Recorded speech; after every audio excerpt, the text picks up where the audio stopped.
A momentous night in Qatar as Oscar Piastri takes a first win in Formula One in the sprint, and Max Verstappen is crowned a three-time Formula One world champion. Has never been in doubt since the first race of the season, but now confirmed as the party gets started down here at Red Bull. Welcome to your post-sprint show.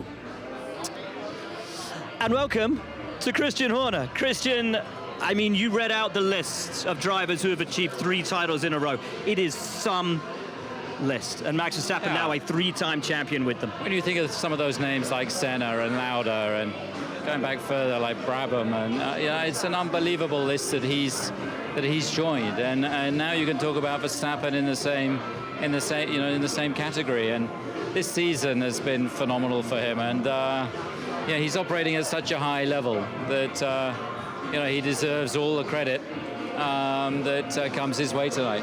He's been marked out for greatness since he first stepped foot in a go-kart. When did you first become aware of just how good he could be? Was it in karting? Was it when he stepped into single-seaters back in 2014? When was that moment that really clicked for you? I think it's really been from the point that he stepped into a go-kart. I think it's you've got to give credit to Jos in the early years for developing him and training him and putting so much into him. And then, of course, as soon as he got into a car, he just delivered. And then within 1 year, he was a Formula One driver at 17 years of age. And to see what he's achieved is quite phenomenal. And I think a 3-time world champion now. The amount of races that he's won this year, last year, he's been on a roll since 21, and I think the best of him is still to come.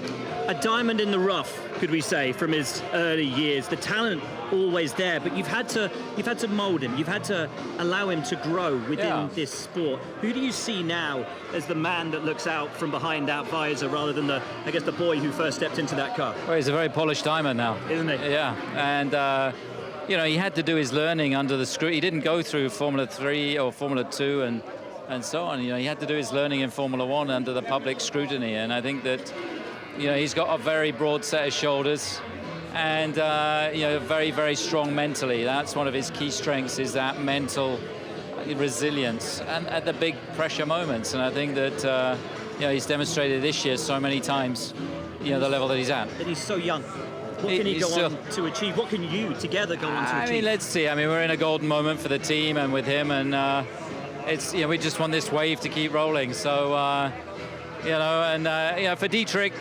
almost 12 months since his passing, I think hopefully locking down, he'll be proud on this one today. Rolling Stones are playing. He's got a 3-time world champion, and the story continues. Love that. Thanks, Christian. Thank you. Enjoy tonight. We'll see you tomorrow. Christian Horner, of course, the man who's played such a massive role in all of this championship success, hugs DC, who you will have heard on comms on F1 TV with Alex Jakes and Jolyon Palmer just a few moments ago. Pietro Fittipaldi joins me for our post-sprint show. Pietro, Christian, I think, summed it all up there. A polished diamond now, Max Verstappen. What do you think is in his future? 3 world championships in a row. The next target for him, 4 titles of Prost, of Vettel, who did that here, 4 in a row for Red Bull Racing. What can he do now? I mean, like you said, he's so young, right? And he has so many years ahead of him in Formula One.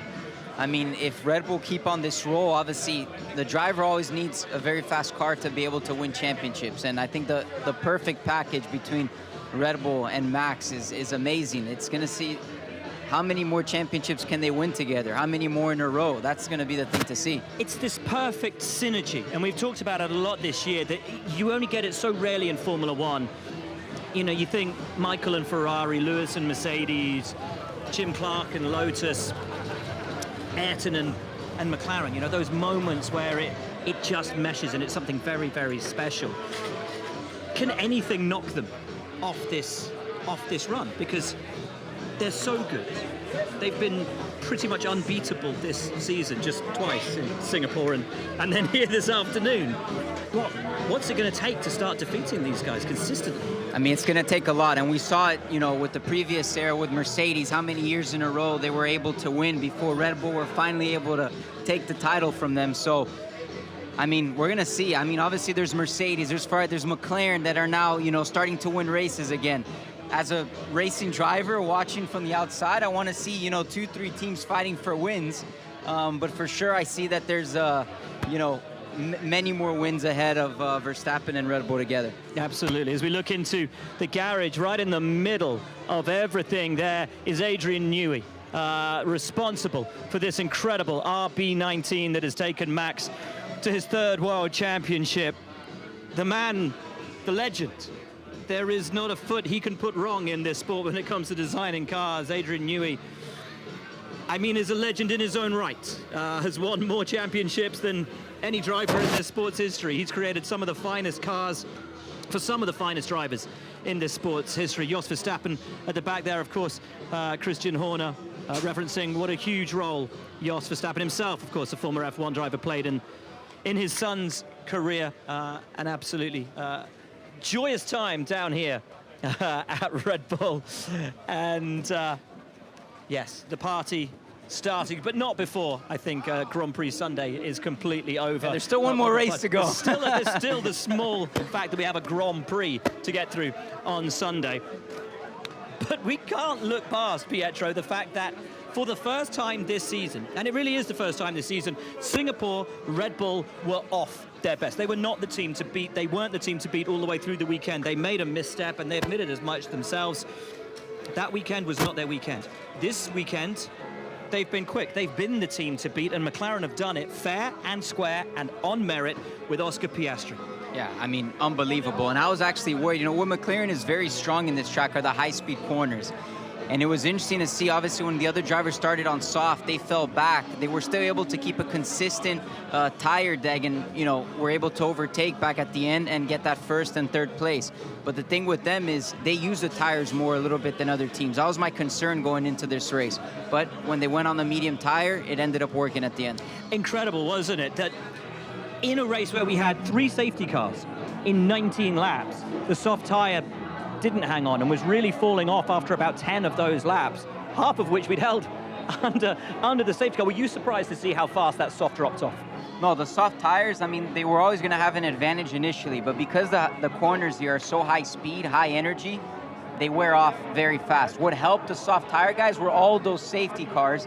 And I remember even Nico saying on the radio, like, man, these safety cars are helping all these guys on soft tires because it's just extending that tire life. But at the end, the medium tire just held longer. And even when the tires had started to go off, the initial bite when they came out from under the safety car, and you saw the soft guys putting the moves on the mediums. Yeah, because you just don't have the same grip that the soft does initially. You know, it's a softer compound, so when it gets cooler, it gets temperature much faster. So for that initial half lap, even if they're older, they're able to, you know, get an advantage. Oscar Piastri has won a race in Formula One in his rookie season. It's astonishing. And Lando made the point after the race. He said, Oscar's won in Formula One before I have. We'll get on to whether that's going to hurt Lando. But how impressed have you been with the job that Oscar Piastri has done, not just this weekend, but this season? I'm super impressed, and I like his attitude. You know, he's a very calm, collected kid. I see him a lot of the times, you know, during the race weekends, and he's a very nice guy, but very focused. And even under pressure today, he lost the positions, you know, in the initial start, but kept his cool, made it back up, head forward, hit his marks, and won the race. It was a beautiful drive. It was a mature drive as well. What do you think they will have learned that they can take into the Grand Prix tomorrow, given that this 19-lap contest we saw such a difference between those tire compounds? Yeah, there's a big difference. I think one of the interesting things that might happen for tomorrow. Remember today there was that issue with the tires getting punctured, so we'll see what Pirelli says about whether they'll put a maximum limit on how many laps you can do on a set of tires. If Pirelli do that, then every team are going to be doing 3 pit stops in the race, and then that's going to change everything. Let's talk about Lando Norris. As he said, Oscar's won a race before me. Is that going to hurt, or is that going to fire him up? Oh, I think it's going to fire him up. For sure it'll hurt maybe initially, but at the end, they're doing a fantastic job as teammates, and Lando is an amazing driver, so he has that confidence, and I think it just fires him up to push a little harder. That's it. Starting P6, P10 for the Grand Prix tomorrow, are we expecting to see McLaren just start cutting their way through?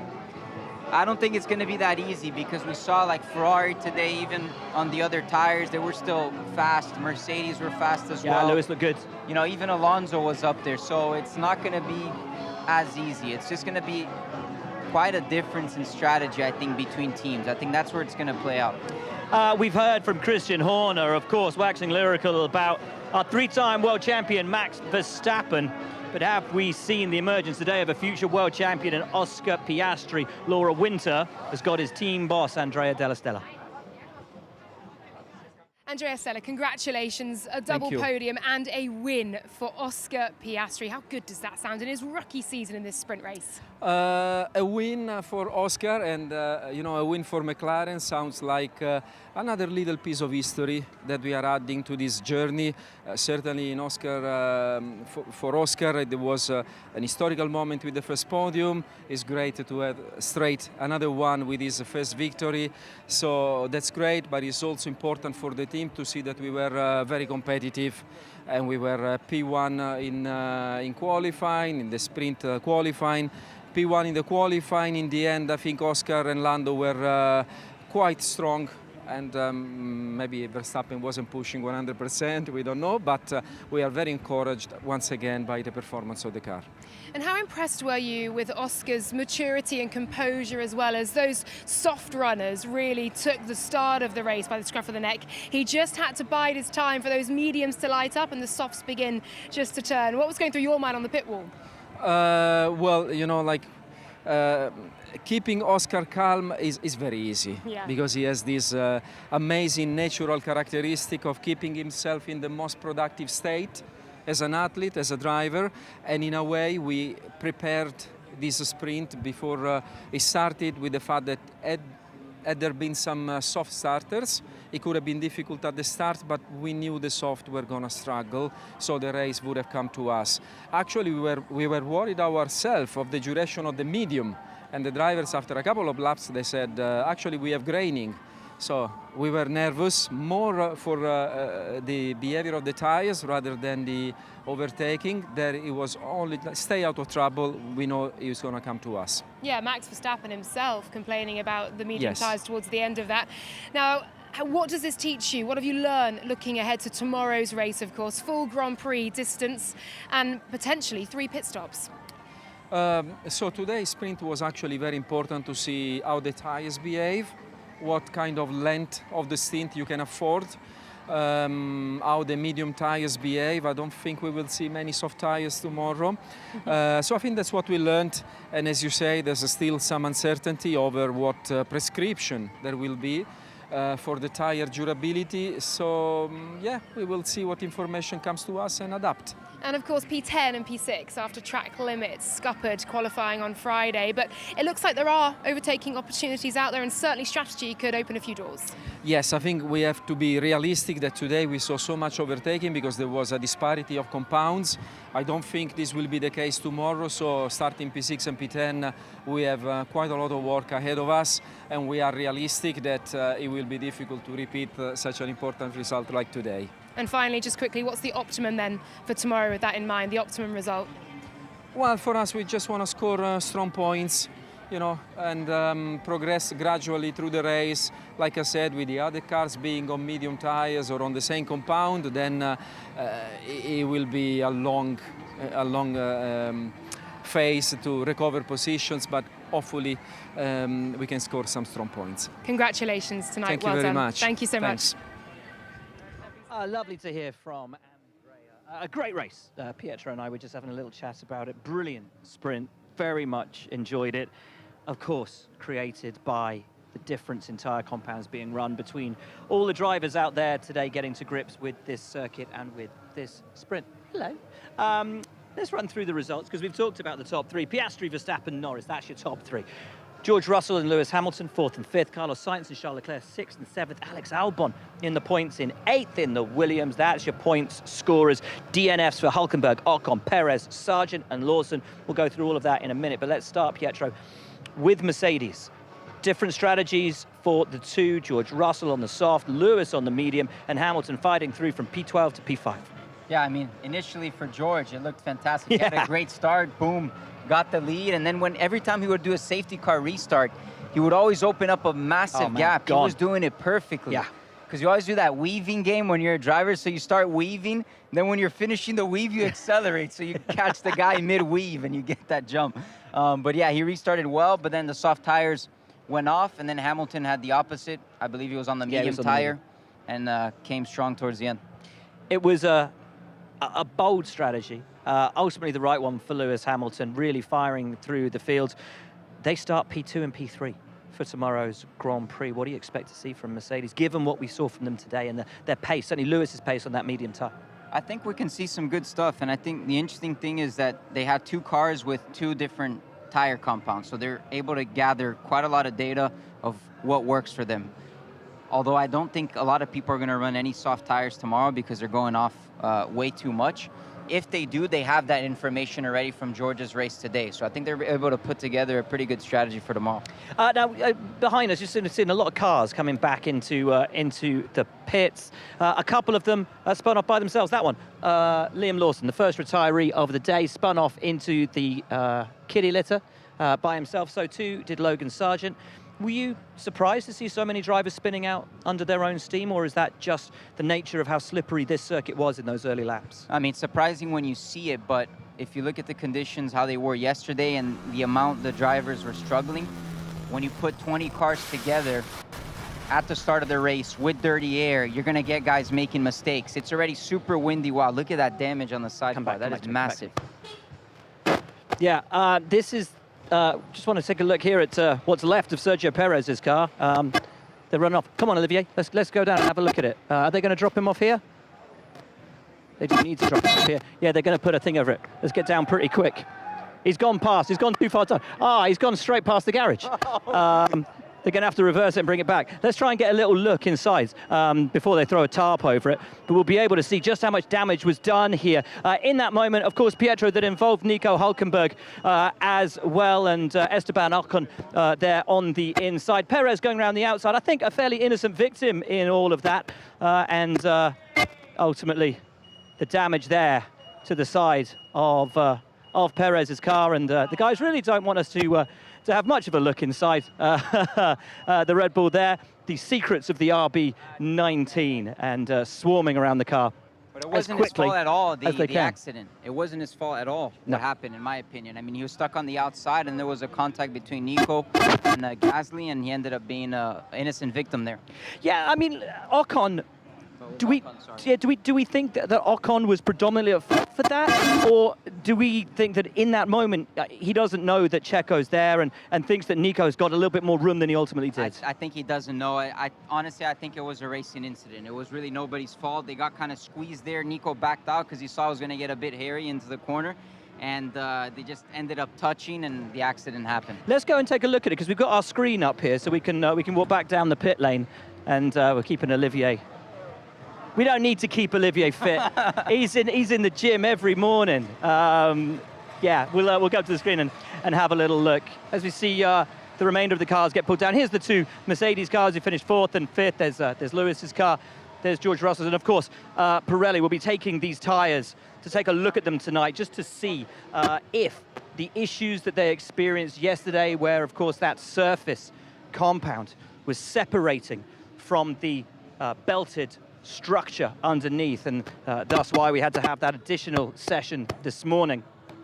They'll be taking those tyres and giving them a really close look tonight to see if we need to go for that 3-stop, 20-lap maximum run on the tyres for tomorrow. We've found the screen. We can have a look at that incident, Pietro, and you can talk us through it. As you say, you think it's a racing incident. I've got to say, I think I agree with you on that, but 3 into 1, it never goes, does it? No, it never goes. I mean, the problem is, when you're the driver like Ocon was here on the inside, he has no idea that Perez was there, you know? Obviously, Nico might feel a bit differently, but at the end of the day, when you're on the inside, you only see one car next to you. So you see Nico's onboard over here. He does the crossover on the exit.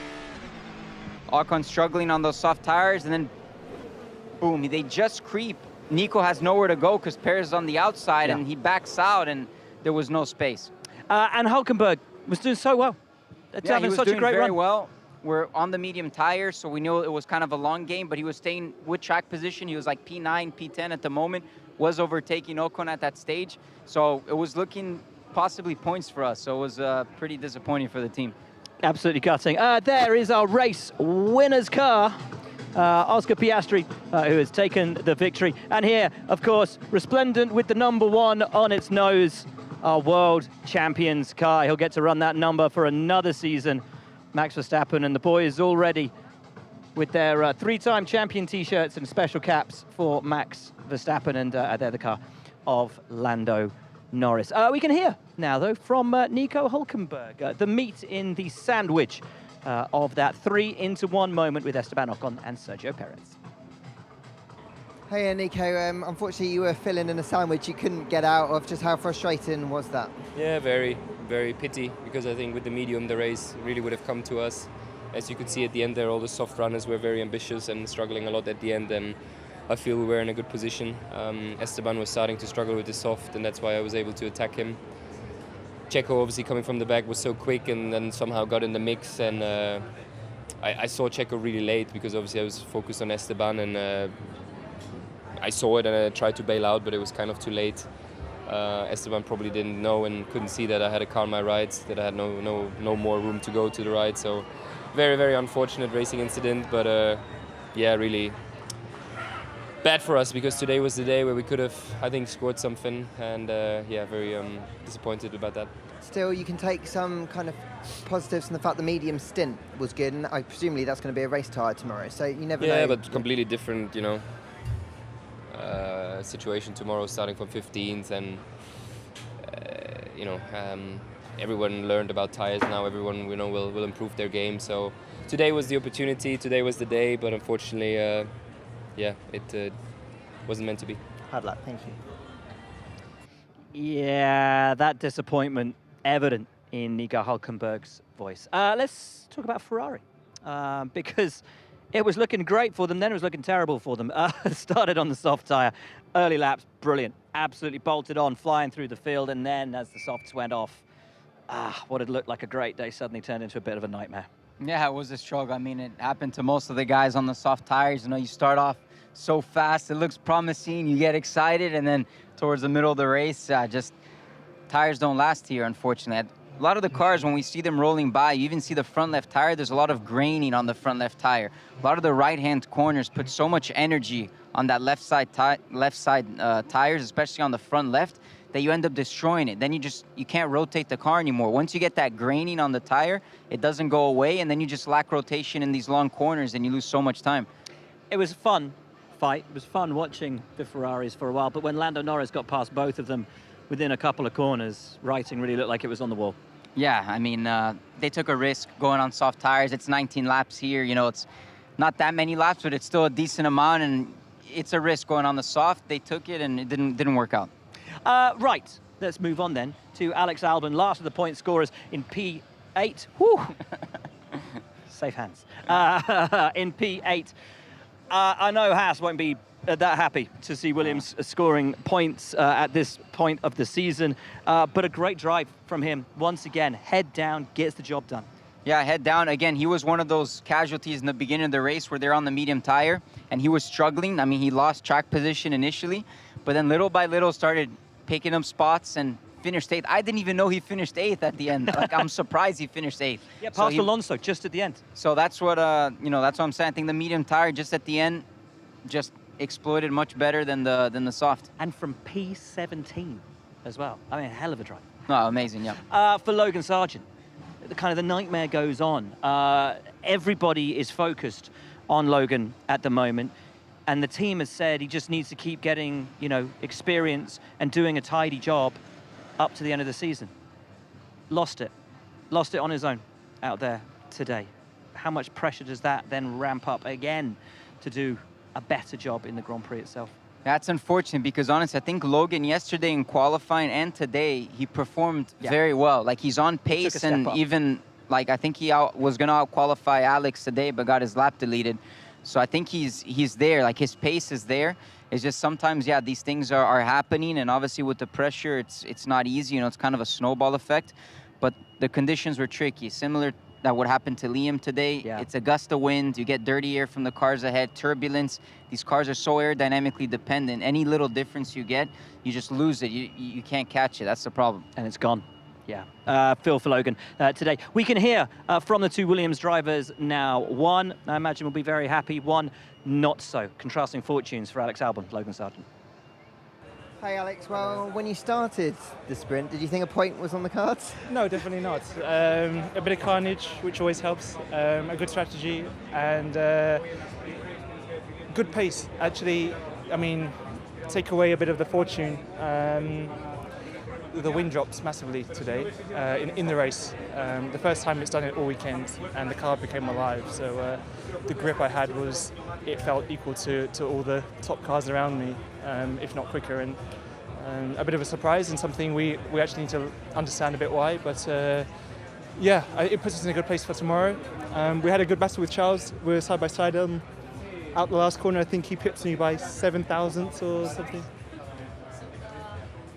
Yeah, but other than that, it's a good race. So you found your wind blocker then, so that's great news.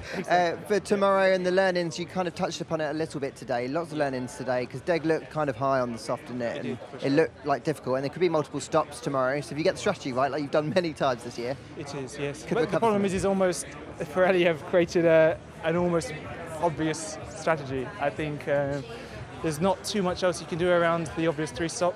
I think have they confirmed it's going to be a 3-stop? They're going to analyse it, what they've learned in this session, in this sprint, and then they'll confirm it. After the race, they're going to make it a 3, maybe a 4-stop. So anyway, good race. Let's see. Great stuff. Thank you, Alex. Yeah, just honestly, that one was a silly mistake. I just turned in too sharp off the curb, off the entry curb, and the rear just went super light. So yeah, I've been driving really well all weekend. That was a silly mistake, but. Yeah, we'll just try and have a really good Sunday. Yeah, I was going to say, you got the Grand Prix tomorrow, and I guess driving well is the most important thing at the minute, isn't it? Because you've just got to show you can do it. Yeah, absolutely. I think it's been a really positive weekend to that point. Luckily, got away with no damage, which is nice. But no, I mean, in the end of the day, I shouldn't make that mistake, really. But obviously, but we get another go tomorrow. In a better starting position on the grid, and a long Grand Prix to make something happen. All right, all the best. Thank you. Good to hear from the two Williams drivers there. Disappointing day for Alpine after they'd shown such promise earlier on in the weekend. Chances, hopes for tomorrow? Yeah, I mean, obviously today didn't look very promising. I'm not sure. Obviously, Ocon was on the soft tire. Gasly was on the soft of the medium. Gasly was on the soft as well, yeah. It's a tricky one for them. Yeah, I mean, they probably just were on the wrong strategy, similar to Ferrari today, going on the soft, and it didn't work out. But today's a day that you want to take a risk. One of the drivers, also on the soft, was Alonso and Lance Stroll in the Aston. Looked to be coming to them for a while, but then same as everybody else, kind of tailed off at the end. Fernando so close to hanging on to the points at the end. Yeah, it falls off at a certain point, and I think with the amount of safety cars that they had, the soft tire actually got an extended lifeline because of that. We thought they were going to fall off earlier than what they did. So, like I said, I think just a risk by those teams. Try to get a little bit more here. The sprint race didn't pan out. What is our main headline today? Is it the win of Piastri, the championship of Verstappen? Because they're both significant. I think they're both significant, although I am very impressed by, obviously, Verstappen's championship, but I think everybody knew that he was going to win this weekend. But Oscar's sprint race win, I think that was amazing. And again, McLaren, another race weekend, they're on top of their game, they're executing, the car's fast, so it just shows how much they've improved throughout the season, and they continue to do so. And the cheer from the crowd when Oscar Piastri was being interviewed by Nico Rosberg, louder even than the cheer for Max Verstappen being crowned a 3-time champion. He is a 3-time champion. Can he win the Grand Prix tomorrow, though? Sam Collins back in the studio. My friend, how do you see things play out tomorrow? We are in complete unknown territory right now. There's going to be a decision taken by Pirelli on what they're going to do about the tyres for tomorrow. They're going to be cutting apart some of the tyres that were used in the sprint session, looking at how the sidewall is interacting with the tread of the tyre. This is an older tyre, of course, and we're not going to be seeing these ones, but it will make a big difference because we didn't have very much running at full speed all the way through the race because all those safety car periods, it means that there's not going to be enough free running for Pirelli to make the judgment. It may be not possible for them to understand how the tyres work through this section of the lap, and that will be a real problem because if they do impose the 20-lap maximum running for tyres around the Grand Prix, there's a lot of drivers who are going to run completely out of tyres. Take a look at Oscar Piastri up here. He's only got one set of new hard tyres. That means he can do 20 laps on those, 20 laps on his mediums, but then he's got to take a set of the soft tyre to get to the end. They don't do more than 10 laps effectively. That means Piastri is probably going to have to go for a 4-stop strategy. And there's only a few drivers in the field who can actually do it on 3 stops. Drivers to watch, Sergio Perez and Alex Albon. They can make a 3-stop strategy work. There's only 7 drivers in the field who can. The majority of the field are going to have to go for a 4-stop strategy if Pirelli are worried about their tyres tomorrow. We're not going to know for some time yet. Will, back to you. A 4-stop strategy. I like that. I hope I kind of hope Pirelli do tell us we've got to have maximum length on the tyres. 4 stops sounds great. Better that than 2.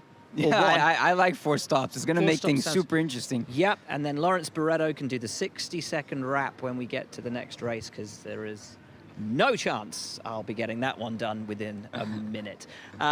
Pietro, we talked about Oscar and what this means for him, somebody who is seen as a champion in waiting. He's won all the championships on the way up to Formula One, and an incredible job to take a victory in Formula One before his very highly regarded teammate Lando Norris. But Max Verstappen continues to astound.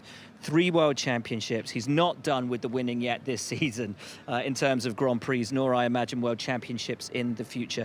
As a fellow racing driver, when you look at someone like Max, when you look at the way he carries himself, the way he races, the way he interacts with the team, what do you see?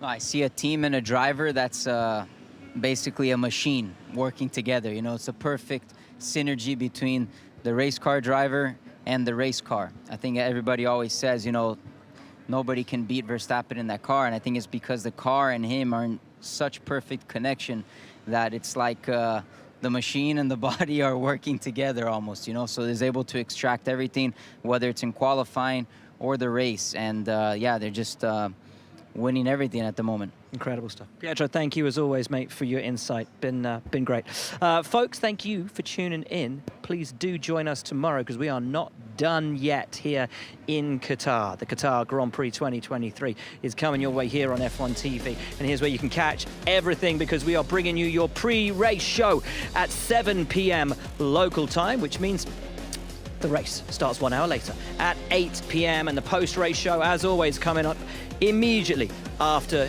your Qatar Grand Prix podium. Well, as we said, what is the bigger story? Max Verstappen, a 3-time champion, or a champion of the future with his first win? We'll let you decide. Piastri's a winner. Verstappen's the champion. We'll see you tomorrow.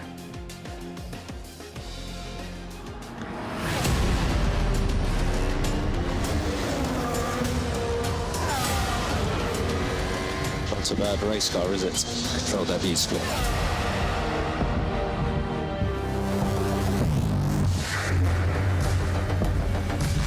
That's history. That is absolute history today. That's a fantastic performance.